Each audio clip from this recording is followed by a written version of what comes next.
નોટબંધી વિરુદ્ધ વિપક્ષે આપ્યું ભારત બંધનું એલાન તો સંસદ પરિસરમાં અને સંસદની બહાર વિપક્ષે સરકારને ઘેરી. ભારત સરકારની મહત્વની જાહેરાત, સહકારી બેંકોને અપાશે 21,000 કરોડ, સહકારી અગ્રણીઓ નારાજ. સહકારી બેંકને લગતી જાહેરાતથી સહકારી અગ્રણીઓ નાખુશ. દિલીપ સંઘાણી, વિઠ્ઠલ રાદડિયા સહિતના આગેવાનો પીએમ સાથે કરશે મુલાકાત. જામનગરના જોડિયામાં પેટ્રોલિંગ દરમિયાન ઝડપાઈ 22 લાખની 500,000ના દરની ચલણી નોટ. મૂળ સુરતના કોન્ટ્રાક્ટરની થઈ ધરપકડ. રાજકોટમાં પોતાના દીકરાના લગ્ન બાબતે પિતા પરેશાન, બેંકવાળાએ કન્યા પક્ષ તરફથી પણ માંગી કંકોત્રી. નોટબંધીને લઈ ગુજરાત કોંગ્રેસની મહત્વની બેઠક, 2 વાગ્યે મળશે ધારાસભ્યો અને પદાધિકારીઓની બેઠક.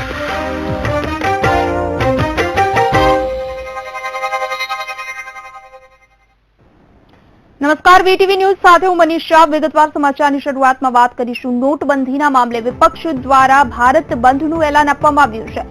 વિપક્ષે 28 નવેમ્બરથી ભારત બંધનું એલાન આપ્યું છે. નોટબંધીના નિર્ણય સામે હવે વિપક્ષ લડી લેવાના મૂડમાં હોય તેવું લાગે છે, જેમાં વિપક્ષ નોટબંધી મુદ્દે આક્રમક વલણ અપનાવી રહ્યું છે. મહત્વનું છે, વિપક્ષ દ્વારા નોટબંધીને કારણે દરરોજ સંસદના બંને સદનોમાં હોબાળો કરવામાં આવે છે, સરકારને ઘેરવાનો પ્રયાસ કરવામાં આવે છે. આજે સંસદની અંદર અને બહાર પણ વિપક્ષ દળો દ્વારા સરકારને ઘેરવાનો પ્રયાસ કરવામાં આવ્યો હતો. આ સાથે વિપક્ષ દ્વારા ભારત બંધનું એલાન પણ આપવામાં આવ્યું છે. 28 નવેમ્બરથી ભારત બંધનું એલાન વિપક્ષ દ્વારા આપવામાં આવ્યું છે. કહી શકાય, વિપક્ષ તમામ પ્રકારેથી સરકારને ઘેરવાનો પ્રયાસ કરી રહ્યું છે. નોટબંધી મામલે વિપક્ષનું ભારત બંધનું એલાન.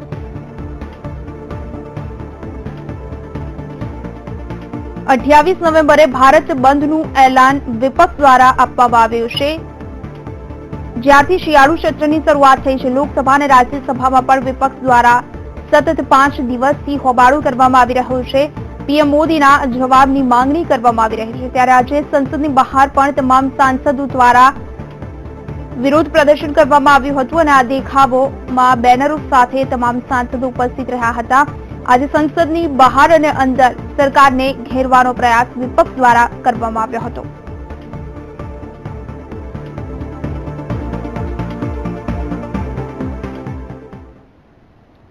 રાજકોટમાં જિલ્લા સહકારી બેંકનું પ્રતિનિધિ મંડળ પ્રધાનમંત્રી નરેન્દ્ર મોદી સાથે મુલાકાત કરશે. મંગળવારે યોજાયેલી એક બેઠકમાં 4 સભ્યોની કમિટી બનાવવામાં આવી છે, જેમાં અજય પટેલ, દિલીપ સંઘાણી, વિઠ્ઠલ રાદડિયા આ કમિટીમાં સામેલ થયા છે. પ્રધાનમંત્રી મોદીએ ખેડૂતોને પડતી મુશ્કેલીઓ અંગે રજૂઆત કરવામાં આવશે અને નોટબંધી બાદ ખેડૂતોની પરિસ્થિતિ વિશે વિસ્તૃત માહિતી આપવામાં આવશે. અનિરુદ્ધ સુનકુમ અમારી સાથે ફોન લાઈન પર જોડાયા છે, વિસ્તારથી માહિતી આપશે. અનિરુદ્ધ, કહી શકાય કે જે રીતે આજની આ પ્રેસ કોન્ફરન્સમાં શશિકાંત દાસ દ્વારા જે જાહેરાત કરવામાં આવી છે જિલ્લા સહકારી બેંકને લઈ, ત્યારબાદ પણ જે આ તમામ લોકો નારાજ છે, ત્યારે બેંકના ચેરમેન દ્વારા મોદીને રજૂઆત કરવામાં આવશે. દિલીપ સંઘાણી અને વિઠ્ઠલ રાદડિયા મોદીને મળશે, શું કહેશો?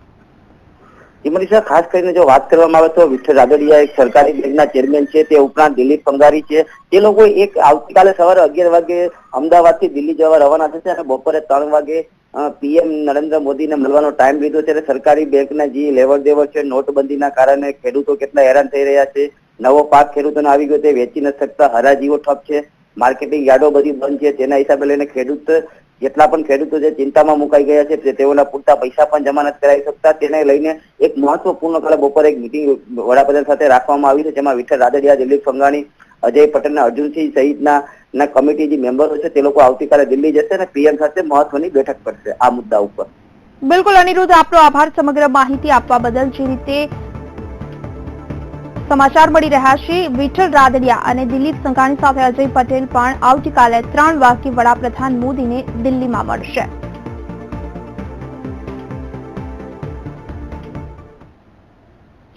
નોટબંધી મામલે સરકારે કેટલાક વધુ નિર્ણયો જાહેર કરતા દેશમાં ડિજિટલાઇઝ ટ્રાન્ઝેક્શનની દિશામાં મોટા પગલાં લીધા છે. નાણાં સચિવ શશિકાંત દાસે દિલ્હીમાં પત્રકારોને સંબોધતા સહકારી બેંકો માટે નાબાર્ડને રૂપિયા 20,000 કરોડનું ફંડ જાહેર કર્યાની જાહેરાત કરી હતી. Of the agricultural operations during the current Rabi season and especially for the benefit of the farmers, NABARD has sanctioned a special limit of 21,000 crores of rupees to be sanctioned to the district central cooperative banks. And as you know, વધુમાં નાણાં સચિવે જાહેરાત કરતા 31 December સુધી debit card charges માફ કરાયા હોવાનું જણાવ્યું હતું. આ ઉપરાંત રેલવેમાં ઓનલાઈન ઈ ટિકિટ ચાર્જીસ નહીં લાગે તેમજ મોબાઈલથી રૂપિયા ટ્રાન્સફર કરવા પર સર્વિસ ચાર્જ પર માફી જેવી જાહેરાત કરવામાં આવી છે. now the public sector banks and some of the private sector banks, we have been talking to the private sector banks and some of the service providers who provide the switching services. They have agreed to waive the charges, the service charges on the use of debit cards up to 31st December 2016. ભ્રષ્ટાચાર અને કાળા નાણાંને નાથવા માટે નોટબંધી બાદ સરકાર દેશમાં મોટા પાયે ડિજિટલાઇઝેશન કરવાની દિશામાં આગળ વધી રહી છે. આ માટે રિઝર્વ બેંકે યુપીઆઈ યુનિફાઈડ પેમેન્ટ ઇન્ટરફેસ નામના પ્રોજેક્ટ પર કામ કરી રહી છે, જે અંતર્ગત દરેક ખાતાધારકને એક ઈમેલ આઈડી મળશે, જે દ્વારા તે કોઈ પણ બેંક માટે ફીચર ફોનથી રૂપિયા ટ્રાન્સફર કરી શકશે. એટલું જ નહીં, રૂપિયા માંગી પણ શકશે. कोई भी बैंकिंग कस्टमर जो है ये एप्लीकेशन डाउनलोड करके, जैसे किसी का एक ईमेल आईडी होता है, पर्सनल ईमेल आईडी होता है, उसी तरह का सबका एक फाइनेंशियल आईडी हो सकता है. जैसे मैं अगर पंजाब नेशनल बैंक में अकाउंट होल्डर हूँ तो मेरा नाम के हिसाब से pushpaniar@pnb मेरा एड्रेस होगा. इनकी एड्रेस अगर dinesh@obc बैंक होगा और ये पीएनबी से ओबीसी हम लोग ट्रांसफर कर सकते हैं पैसा. और ये मैं ट्रांसफर भी कर सकता हूँ और पैसा पुल भी कर सकता हूँ. मतलब पहले आज तक जितने भी पेमेंट हुए हैं वो पुल बेसिस पे हुए हैं, मतलब हम लोग पैसा भेज सकते हैं. लेकिन ये पहला इंटरफेस होगा जिसमें कि हम पैसा मांग भी सकते हैं. तो ये हम लोग आपको दिखा रहे हैं कैसे हम लोग भेज सकते हैं पैसा. ये अभी ₹1 उन्होंने ट्रांसफर किया है अपने आईसीआईसीआई बैंक के ऐप से. ये ट्रांजैक्शन सक्सेसफुली पीएनबी दिखा दीजिए. पीएनबी पंजाब. इसमें क्या है सर, कोई भी बैंक का ऐप आप डाउनलोड करके किसी भी अकाउंट से लिंक करके आप अकाउंट नंबर, आईएफएससी कोड, अभी उसके अलावा मैं सिर्फ एक एसएमएस भेजूंगा कि मेरे को इतने पैसे दे दो, वो ओके करेंगे और पैसा मेरे पास आ जाए. જામનગર જિલ્લાના ભાદરા ગામ નજીકથી પેટ્રોલિંગ દરમિયાન કારમાંથી 22,500,000ની દરની ચલણી નોટ સાથે કોન્ટ્રાક્ટર ઝડપાયો છે. જામનગર જોડિયા રોડ પર પોલીસ વાહનનું ચેકિંગ કરી રહી હતી ત્યારે એક ઇનોવા કાર શકમંદ હાલતમાં પસાર થતા પોલીસે તેમને રોકી કારની તલાશી લેતા તેમાંથી રદ થયેલી ₹500,000ના દરની 22 લાખની નોટ મળી આવી હતી. પોલીસે સુરત સ્થાયી થયેલા કોન્ટ્રાક્ટર રાજા માંડવની અટકાયત કરી આ નોટ ક્યાંથી લાવવામાં આવી છે અને ક્યાં લઈ જવાની હતી તે અંગે પૂછપરછ શરૂ કરી છે, પરંતુ કોન્ટ્રાક્ટરે સંતોષકારક જવાબ નહોતો આપ્યો, જેથી પોલીસે આ અંગે આવકવેરા વિભાગને જાણ કરતા આવકવેરા વિભાગે વધુ તપાસ હાથ ધરી છે. રવિ બુદ્ધદેવ ફોન લાઈન પર જોડાયા છે વિસ્તારથી માહિતી આપવા માટે. રવિ, જે રીતે એક સુરતનો કોન્ટ્રાક્ટર જામનગરમાંથી ઝડપાયો છે ₹22 લાખની જૂની ચલણી નોટ સાથે, કેવી કાર્યવાહી થઈ રહી છે?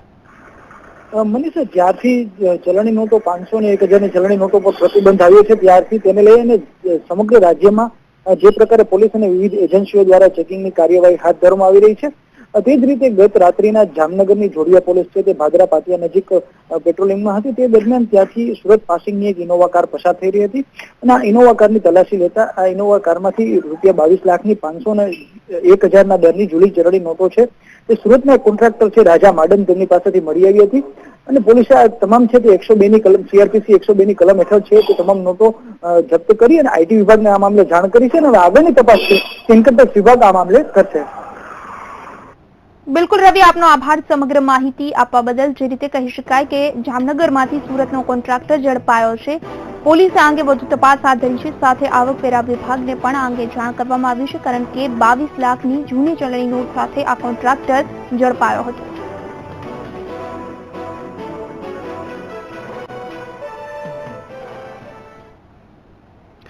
નોટબંધીને લઈને લોકો હેરાન પરેશાન થઈ ગયા છે, ત્યારે 12.50 લાખની રોકડ સાથે 3 આરોપીની ધરપકડ કરવામાં આવી છે. 2000ના દરની 130 નોટો સાથે આરોપીઓ ઝડપાયા છે. આરોપીઓ પાસેથી 50 અને 100ના દરની નોટો પકડાઈ છે. આ મામલે કચ્છના 3 ડ્રાઈવરની સેટેલાઇટ પોલીસે ધરપકડ કરી છે. સોનાના બિસ્કીટ અને ચલણી નોટ સાથે આરોપીઓ ઝડપાયા છે. ત્રણેય આરોપીઓની પૂછપરછ હાથ ધરી ઇન્કમટેક્સ વિભાગને આ અંગે જાણ કરવામાં આવી છે. ચેક કરતા એમની પાસેથી કંઈક 12 લાખની 20 આપણે જે 2000ની જે નવી નોટો છે એ હતી, એ સાથે 1,30,000 જેવા સોની નોટો હતી, 50ની નોટો હતી અને 20ની નોટો હતી અને એક ગોલ્ડ બિસ્કિટ હતું 100 ગ્રામનો, એ મળી આવ્યું હતું. એ બાબતે અમે પ્રાથમિક પૂછપરછ કરી તો જે સંતોષકારક જવાબ અમને મળ્યો નહીં, એટલે પછી અમે એમને CRPC 41(1)B હેઠળ અમે એમને અટકાયત કરી અને અટકાયત કર્યા પછી અમે રાત્રે જ ઇન્કમટેક્સને અમે ફોનથી જાણ કરી હતી, એટલે ઇન્કમટેક્સ પછી કે અમે સવારે એની કાર્યવાહી કરીશું. અમદાવાદ કેન્દ્ર સરકારે નોટબંધી બાદ થતા કાળાબજારને રોકવા માટે કડક પગલાં લીધા છે. ત્યારે રાજ્યમાં છેલ્લા એક સપ્તાહમાં કરોડોનું બેનામી કાળું નાણું મળવાની અનેક ઘટનાઓ સામે આવી છે. આજે અમદાવાદની સેટેલાઇટ પોલીસે કચ્છથી મુંબઈ જતી એક સ્વિફ્ટ કારમાંથી સોનાના બિસ્કીટ અને ₹50 અને 100 સાથે 2000ના દરની ચલણી નોટ એ મળી કુલ 12.50 લાખનો મુદ્દામાલ જપ્ત કર્યો હતો. જામનગરના જોડિયામાં 22 લાખની જૂની નોટ સાથે એક શખ્સ ઝડપાયો હતો. આ અંગે પોલીસે વધુ પૂછપરછ કરી રહી છે. વડોદરામાં આ પૂર્વે મંગળવારે વડોદરા ભાજપના કોર્પોરેટરના ભાઈ જૂની ચલણી નોટ સાથે ઝડપાયા હતા. પોલીસે 31 લાખ રૂપિયાની ચલણી નોટ સાથે આ શખ્સને ઝડપી પાડ્યા હતા. તો તાપીમાં ગત સપ્તાહે 17 નવેમ્બરની મધ્યરાત્રિએ વ્યારાના પાનિયારા નજીક એક સ્વિફ્ટ કારની તપાસ કરતા ₹500 અને 1000ના દરની નોટો સાથેના 40 લાખ રૂપિયા મળી આવ્યા હતા. કેન્દ્ર સરકારે 500,000ની ચલણી નોટ અચાનક બંધ કરી દેતા સામાન્ય પ્રજા માટે મુશ્કેલી ઉભી રહી છે, જેને લઈ દેશભરમાં કોંગ્રેસ અનેક રીતે વિરોધ કરી રહ્યું છે. ત્યારે જૂનાગઢ જિલ્લા કોંગ્રેસ દ્વારા કોંગ્રેસ કાર્યાલયમાં નોટબંધીનો વિરોધ કરવામાં આવ્યો હતો, જેમાં કોંગ્રેસે 500,000ની ચલણી નોટને ફૂલહાર ચડાવી વિરોધ કર્યો હતો અને મોદી સરકાર વિરુદ્ધ સૂત્રોચ્ચાર કર્યા હતા. મોટી સંખ્યામાં કોંગી આગેવાનો ઉપસ્થિત રહ્યા હતા. મેં આ 12માનો કાર્યક્રમ કર્યો છે 500ની 1000ની જૂની નોટોનો. આ નવતર પ્રયોગ કર્યો છે અમે મોદી સાહેબની અંધેરી નગરીમાં ગંડુ રાજા જે રીતના નિર્ણય લઈ એ રીતના આપણા માનનીય વડાપ્રધાનશ્રીએ નિર્ણય લીધો છે. એમના વિરોધમાં મેં આ નવતર પ્રયોગ કર્યો છે અને ગાંધીજીની જૂની નોટોને જેમાં જૂની નોટોમાં ગાંધીજીનો ફોટો એમને સન્માન આપીને એમના 12માનો કાર્યક્રમ કર્યો છે. અમે અમારો વિરોધ છે. સુરેન્દ્રનગર જિલ્લા કોંગ્રેસ દ્વારા નોટબંધીનો વિરોધ કરવામાં આવ્યો હતો, જેમાં શહેરના રસ્તાઓ પર વાહન રોકી કોંગ્રેસે વિરોધ કર્યો હતો અને મોદી સરકાર વિરુદ્ધ સૂત્રોચ્ચાર કર્યા હતા.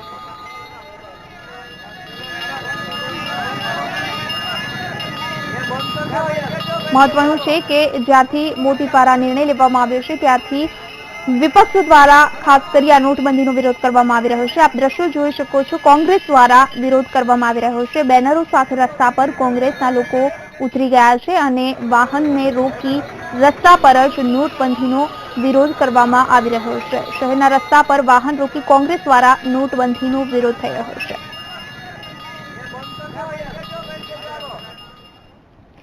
નોટબંધીને લઈ પ્રજા હજુ હાલાકી ભોગવી રહી છે. વાત કરીએ કેન્દ્રીય મંત્રી મનસુખ માંડવિયાએ આદર્શ ગામ તરીકે દત્તક લીધેલા ઉગા મેડી ગામની, તો અહીંયા રૂપિયા મેળવવા લોકો રાતભર બેંક બહાર લાઈનો લગાવે છે. જે ગામ મનસુખ માંડવિયાએ સાંસદ તરીકે દત્તક લીધું છે, જે ગામ ડાયમંડ કિંગ લાલજી પટેલનું ગામ છે, જે ગામમાં 200થી વધુ હીરાના કારખાના છે, જે ગામ મિની સુરત તરીકે ઓળખાય છે, તે ગામના લોકોની હાલત થઈ ગઈ છે હવે કફોડી. આ ગામની કફોડી હાલતનું કારણ છે નોટબંધી. આટલી વિશેષતા ધરાવતા ગામમાં એક જ બેંક છે અને તે પણ સવારે 11 કલાકે તો કાર્યરત થાય છે અને સાંજે 4 વાગે તો તેનું કામકાજ પણ બંધ થઈ જાય છે. ઉગામેડી દેના બેંક આવ્યા છે પૈસાની લાઈનમાં સાંજના 7 વાગ્યાથી ઉભા છે લાઈનમાં. આજ 6થો દિવસ છે. 3 દિવસથી તો વારો આવ્યો જ નથી. વારો આવે કે પૈસા ખૂટી ગયા હોય.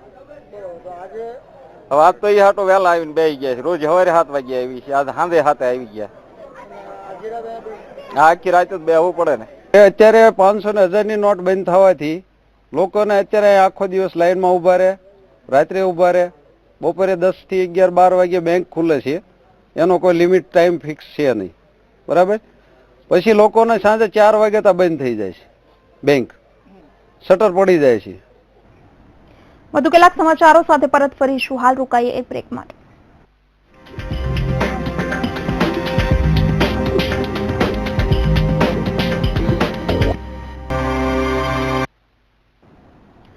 કોંગ્રેસ ઉપાધ્યક્ષ રાહુલ ગાંધીએ નોટબંધીને લઈ પ્રધાનમંત્રી નરેન્દ્ર મોદી પર નિશાન તાક્યું છે. આક્રમક અંદાજમાં રાહુલે જણાવ્યું છે કે વિપક્ષ માટે એક જ માંગ કરી રહ્યું છે, પીએમ સંસદમાં આવી જવાબ આપે. તેઓ શા માટે સંસદમાં નથી આવી રહ્યા, તેઓ શા માટે ગભરાઈ રહ્યા છે. આટલું જ નહીં, વધુમાં રાહુલે જણાવ્યું કે પીએમ મોદીએ નોટબંધી મામલે પોતાના નાણામંત્રી સાથે પણ વાત નથી કરી. इसके बारे में किसी से पूछा नहीं. कहा जा रहा है कि फाइनेंस मिनिस्टर को नहीं मालूम था, चीफ इकोनॉमिक एडवाइजर को नहीं मालूम था. ये डिसीजन फाइनेंस मिनिस्टर का नहीं है, ये प्रधानमंत्री का डिसीजन है. प्रधानमंत्री पब कॉन्सर्ट में जाकर भाषण दे सकते हैं, नाच गाना हो रहा है वहां भाषण दे सकते हैं. ऑपोजिशन के 200 एमपीज यहां खड़े हैं. 200 एमपीज कह रहे हैं कि हम चाहते हैं कि हमारे प्रधानमंत्री आकर लोकसभा में देश को बताएं उन्होंने ये डिसीजन क्यों लिया, राज्यसभा को बताएं उन्होंने ये डिसीजन क्यों लिया. प्रधानमंत्री नहीं आना चाहते, अंदर आने से क्यों डर रहे हैं? कुछ ना कुछ कारण तो होगा कि प्रधानमंत्री को घबराहट है कि मैं अंदर ना जाऊं. ये जो पार्लियामेंट है यहां उनको आना चाहिए. जो डिबेट होगी पूरी डिबेट में उनको बैठना चाहिए. जो हम कह रहे हैं, जो बाकी नेता ऑपोजिशन के कह रहे हैं, उसको सुनना पड़ेगा और उनको वहां बैठना पड़ेगा. સંસદના બંને સદનોમાં નોટબંધી પર ચર્ચા દરમિયાન પીએમ મોદી હાજર રહે તેવી માંગ વિપક્ષ દ્વારા કરવામાં આવી રહી છે. સંસદની કાર્યવાહી શરૂ થતાં જ હોબાળો મચ્યો. લોકસભાની આવતીકાલ સુધી સ્થગિત કરવામાં આવી છે, જ્યારે રાજ્યસભાને બપોરે 2 વાગ્યા સુધી સ્થગિત કરાઈ હતી. લોકસભામાં પીએમ મોદી હાજર હોવા છતાં પણ વિપક્ષ દ્વારા હંગામો કરવામાં આવ્યો હતો અને સંસદની કાર્યવાહી ચાલવા દીધી ન હતી.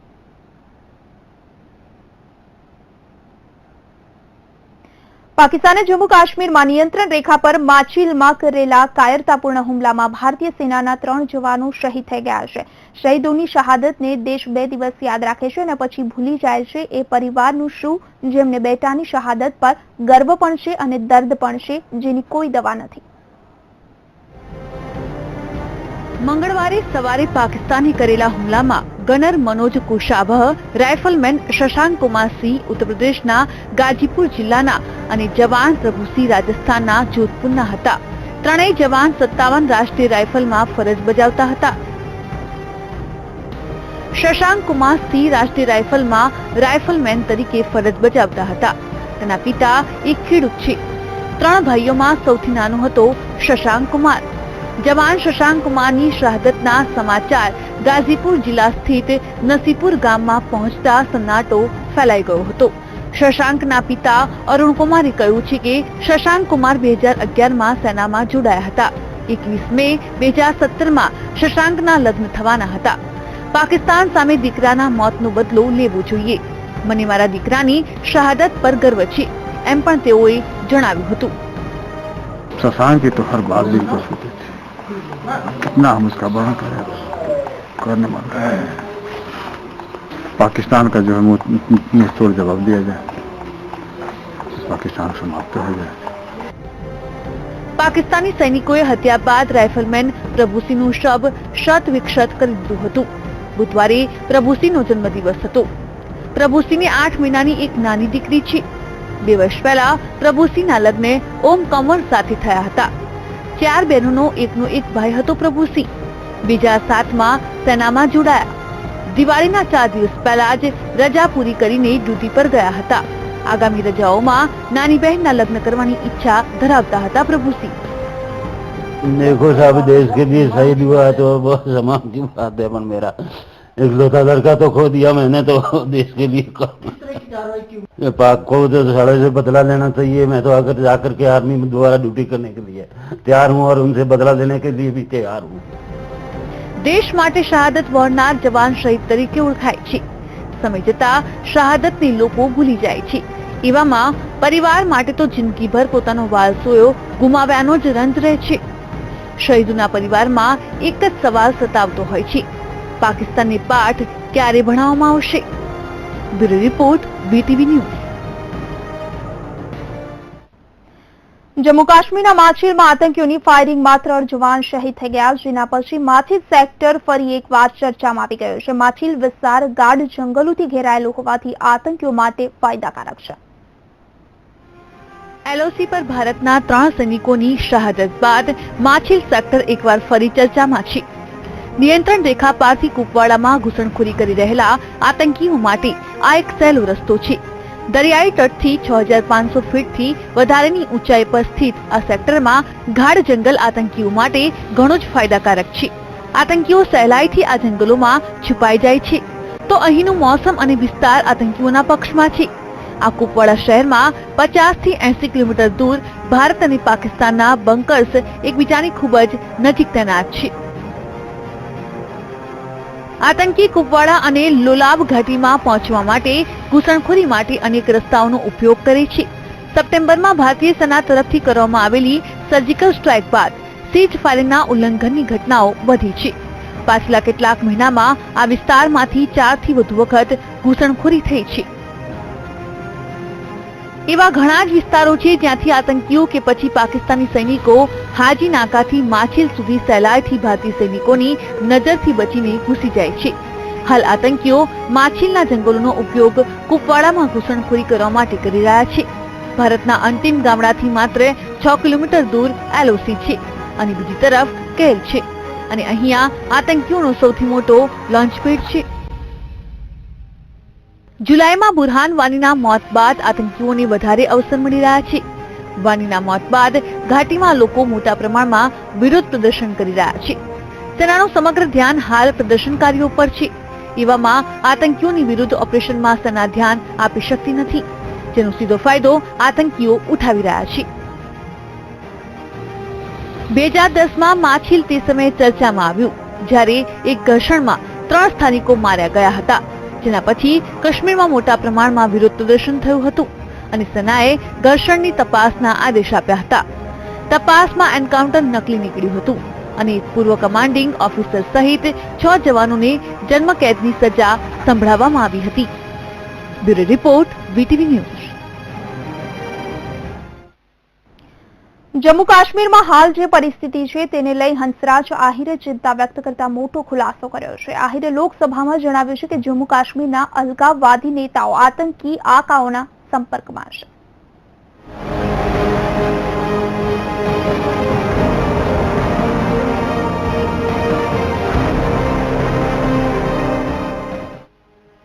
કાશ્મીરના અલગાવવાદીઓ અને પાકિસ્તાન પ્રાયોજિત આતંકી તત્વોના તાર એકબીજા સાથે જોડાયેલા હોવાનો ખુલાસો થયો છે. આ વાત લોકસભામાં ગૃહ રાજ્યમંત્રી હંસરાજ આહિરે કરી છે. તેમણે જણાવ્યું છે કે કેટલાક મોટા અલગાવવાદી નેતાઓ સીમા પાર અને પાકિસ્તાન અધિકૃત કાશ્મીરના આતંકી લીડરોના સંપર્કમાં છે. તેમણે એ પણ જણાવ્યું છે કે તેમને ઘાટીમાં અશાંતિ ફેલાવવા માટે પાકિસ્તાન તરફથી નિર્દેશની સાથે ફંડ પણ મળી રહ્યું છે. આહિરે જણાવ્યું છે કે પડોશી દેશ દ્વારા પ્રાયોજિત આતંકી તત્વો અને કાશ્મીરના અલગાવવાદીઓની વચ્ચે સાંઠગાંઠના પુરાવા મળ્યા છે. આ પ્રકારના તત્વોની વિરુદ્ધ કાયદા અનુસાર યોગ્ય કાર્યવાહી કરવામાં આવી રહી છે. આહિરના મતે કેટલાક અલગાવવાદી નેતા પાકિસ્તાન અને પીઓકે સ્થિત આતંકી નેતાઓના સંપર્કમાં છે. એવું માનવામાં આવી રહ્યું છે કે આ પ્રકારની ગતિવિધિઓ માટે પાકિસ્તાનથી નિર્દેશની સાથે સાથે આર્થિક સહાય પણ મળે છે. અલગાવવાદી નેતાઓની સુરક્ષા સહિત અન્ય સુવિધાઓનો ખર્ચ સરકાર પોતે ઉપાડે છે કે નહીં તેના જવાબમાં આહિરે જણાવ્યું હતું કે કેન્દ્ર સરકાર આ પ્રકારનો કોઈ ખર્ચ ઉઠાવતી નથી. સુરક્ષાનો ખર્ચ જમ્મુ કાશ્મીર સરકાર ઉઠાવે છે. એક સિક્યુરિટી રિવ્યુ કોઓર્ડિનેશન કમિટીના નિર્ણય બાદ આ પ્રકારનું કાર્ય કરવામાં આવે છે. આ પ્રકારની સુરક્ષા હેઠળ આ નેતાઓને પર્સનલ ગાર્ડ્સ, સ્ટેટિક ગાર્ડ્સ અને ગાડીઓ મળી છે. સ્થાનીય અલગાવવાદી નેતાઓને આ વર્ષ જુલાઈમાં હિઝબુલ મુજાહિદીનના કમાન્ડર બુરહાન વાનીના મોત બાદ દક્ષિણ કાશ્મીરમાં વિરોધ ભડકાવવામાં મહત્વની ભૂમિકા નિભાવી છે. Bureau report, VTV news. તો સાથે સમાચારમાં હાલ રોકાઈએ. Welcome back. સમાચારમાં આગળ વાત કરીએ. સરકારે ₹500,000ની નોટ બંધ કરી ત્યારથી ઉદ્યોગકારો પર માઠી અસર પડી છે. મિલો દ્વારા ઉત્પાદન બંધ કરી દેવાતા મજૂરો મુશ્કેલીમાં મુકાયા છે અને આગામી દિવસોમાં રોજગારીની સમસ્યા સર્જાવાની સંભાવના દેખાઈ રહી છે. ભાવનગર શહેર સૌરાષ્ટ્રનું ધબકતું શહેર, ઉદ્યોગ વેપાર ધંધા ધરાવતું અગ્રણી શહેર. અલગ શિપયાર્ડ આમ તો ભાવનગરનો એક જાણીતો ઉદ્યોગ છે. હાલ નોટબંધી થવાને કારણે આ શહેરમાં રોલિંગ મિલ, ઓઇલ મિલમાં કટોકટી જેવી પરિસ્થિતિ ઊભી થઈ છે. હાલ જિલ્લામાં રિયલ એસ્ટેટના કામોની પાબંદી લાગી ગઈ છે. જનરલી અમારી પાસે 100 થી 120 રોલિંગ મિલો હતી ને 60 થી 70 ફર્નેસ હતી.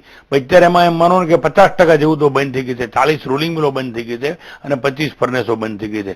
હવે જે ચાલે છે ને એ પણ પોતાના 50% પ્રોડક્શન લો કરીને ચલાવે છે કે એ કદાચ આવતા મહિને વધારે પરિસ્થિતિ ડિસ્ટર્બ થાય અથવા વેચાણ કરવામાં તકલીફ થાય તો આવતી 14 તારીખથી જે ચાલુ છે પણ મિલો અમુક બંધ થઈ જાય એવું ગણતરી છે. તો આ ઉપરાંત મોટા ભાગના ધંધામાં કામકાજો ઘટી ગયા છે. ભાવનગર જિલ્લામાં હાલ સરકારી કે ખાનગી તમામ પ્રકારના રિયલ એસ્ટેટના કામકાજો બંધ છે. તેની સીધી અસર રોલિંગ મિલોને થવા પામી છે. તો હવે આ સ્થિતિ જોતા એવું લાગી રહ્યું છે કે સરકાર કોઈ નવી પોલિસી જાહેર કરે જેથી ઉદ્યોગમાં ફરી રોનક આવે. નીતિન સોની સાથે વીટીવી ન્યૂઝ, ભાવનગર. ₹500,000ના દરની નોટ બંધ થવાની લોકો પારાવાર મુશ્કેલી સામનો કરી રહ્યા છે. મોટા ભાગના એટીએમ બંધ છે. જ્યાં પૈસા છે ત્યાં લાંબી લાઈનો લાગેલી છે. ત્યારે ભાવનગરમાં દેના બેંક દ્વારા શહેરીજનોની સુવિધા માટે મોબાઈલ એટીએમ શરૂ કરવામાં આવ્યું છે અને આ સુવિધાને લોકોએ આવકારી છે. શહેરના વિવિધ વિસ્તારમાં ફરી શકે તે પ્રકારે ખાસ હરતું ફરતું મોબાઈલ એટીએમ શરૂ કરવામાં આવ્યું છે. હાલ તો એક મશીન શરૂ કરાયું છે. આગામી દિવસોમાં શહેર અને જિલ્લાના ગામડામાં જઈ શકાય તે માટે 3 આવા મોબાઈલ एटीएम મૂકવામાં આવશે. उद्देश्य ये है कि जब से ये नोटबंदी आया है तब से बैंकों में लाइन बहुत लंबी हो गई है. हमारा उद्देश्य है लोगों के घर घर जाके उनकी सुविधाओं का ध्यान रखे, उनको घर घर पे सर्विस दें, नोटबंदी करें, एक्सचेंज करें. इस उद्देश्य से हमने मोबाइल वैन स्टार्ट किया है और आगे हम इसकी संख्या बढ़ाने वाले हैं. ये सिटी में भी रहेगा और गांव-गांव में भी जाएगा. अभी संख्या बढ़ा रहे हैं, हम अरेंजमेंट कर रहे हैं इंजीनियर्स का और ज्यादा से ज्यादा लोगों को गाँव में भी सुविधाएं देंगे. તો આ સાથે સમાચારમાં અત્યારે બસ આટલું જ. વધુ સમાચાર માટે આપ જોડાયેલા રહો વીટીવી ન્યૂઝ સાથે. રજા આપશો. નમસ્કાર.